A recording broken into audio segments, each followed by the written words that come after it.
This year marks the 15th anniversary of the very first release of Danganronpa Trigger Happy Havoc, a game that started one of my absolute favorite franchises of all time. This is a game that genuinely changed my life, so to celebrate this series' 15th anniversary, I'm gonna share a bit of my history with it and why it means so much to me.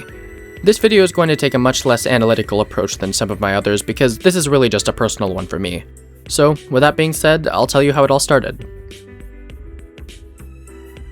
I first laid eyes on Danganronpa when I was definitely at an age where I shouldn't have been playing such mature games, but you know how it goes. I was in 7th grade, and of course I was into all sorts of different games at the time. And I'll always remember this one seemingly normal day. Me and my friend were in class, but we weren't really paying attention. We were just scrolling through the internet, specifically looking at characters that we wanted to see in Super Smash Bros. We were looking at YouTube videos, articles, images, and most of what we came across were pretty normal characters. Waluigi, Bandanity, maybe even Crash Bandicoot or Master Chief. I personally really wanted to see Steve from Minecraft. But then I came across a picture of a different character. A black and white teddy bear, from a series that I had never seen or heard of before. Now, at the time, I would always hear about games that I either hadn't played yet or just didn't even know or care about.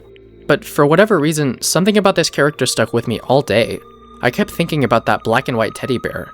Something about his design, I couldn't tell if it was cute or ugly. It was really weird and creepy, almost uncanny, but somehow so captivating to me. I obviously didn't have much money of my own at this age. Back then, usually when I was interested in trying out a game that I didn't have, I would just watch YouTube videos about them. But there was something about this game that looked so inescapably interesting to me, despite the fact that I knew literally nothing about it, aside from a small handful of images I saw on Google. Was this a horror game, an RPG, a dating simulator? But I didn't want to just watch any videos, or read any reviews or Wikipedia pages. I just wanted to try the game out. I wanted to play it for myself.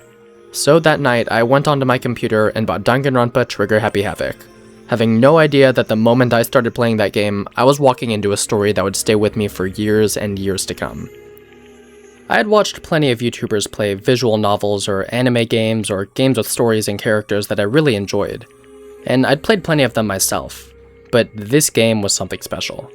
It was unlike anything I'd ever seen before. The art style, the music, the atmosphere, the characters, it felt like entering a world that I never knew existed. It felt like a world and a story that nobody else knew about. None of my friends were familiar with this game, and that honestly made it feel all the more special to me. This was a pretty formative time of my life after all, and like I said, I went into this game completely blind. You can't even imagine my reactions to some of the twists in this game. Every single reveal and twist and character death was earth-shattering to me.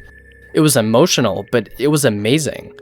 It was amazing to me how intricately designed some of these mysteries were. It was amazing to me that I felt so attached to these fictional characters. It was amazing to me that I could feel such a personal connection with a game like this. It was fascinating. It was just something I never thought was possible.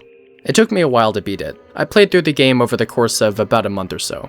But by the ending, I was just so deeply impressed. I felt like I could never look at games the same way again.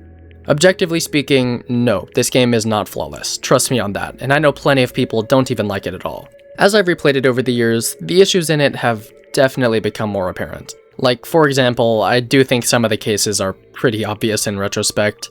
And yet, my love for it has only grown with time. Because for me, personally, this game is perfect. So many aspects of this game have just always been so incredible to me that any and all problems that I might have with it just genuinely don't matter in the slightest to me. I think its story is so beautifully told and perfectly paced. Every single one of its characters are endearing in their own way and play off of each other so well. Visually, it's so unique and stylized that it's instantly recognizable and memorable.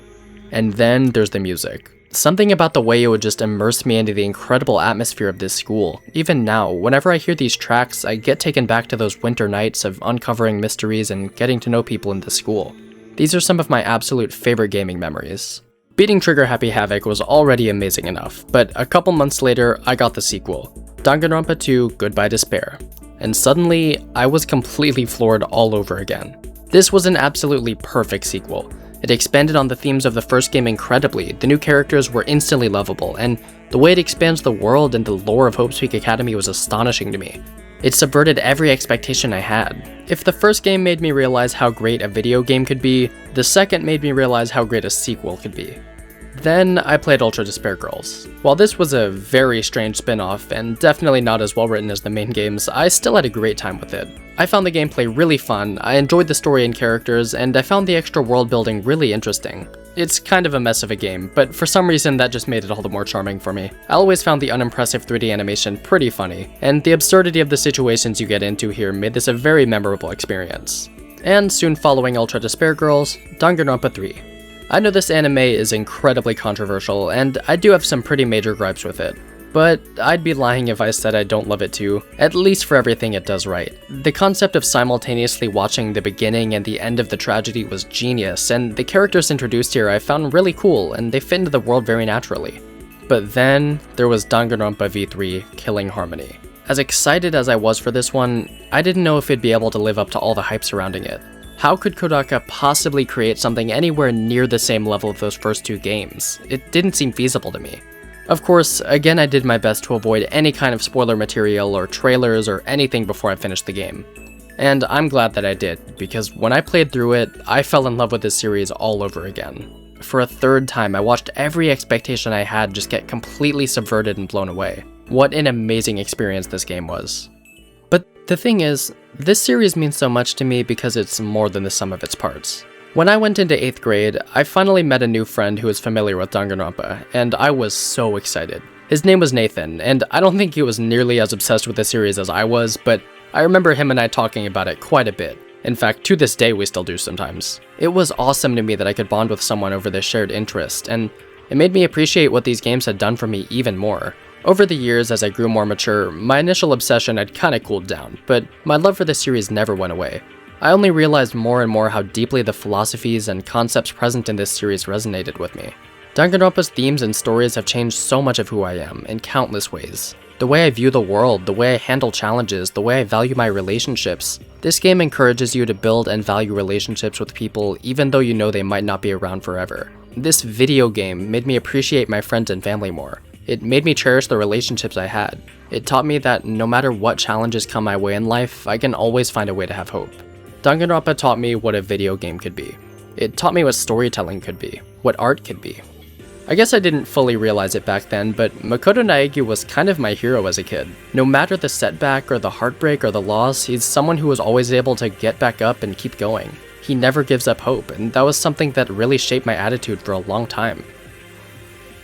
I've gone back to this series, and these games especially, countless times over the years. At this point, I honestly have no idea where it's going now or what it might look like in the years ahead, but I do know that I'll always cherish the memories that I've made with it.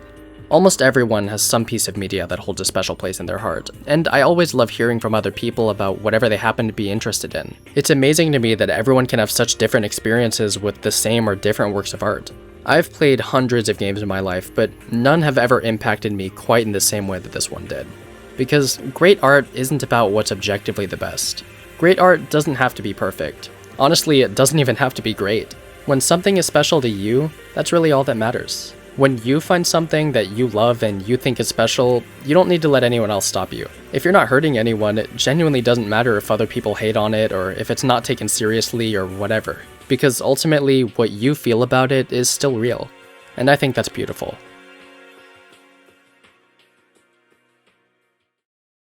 Thank you for watching, everyone. Monokuma for Smash, and I'll talk to you guys soon.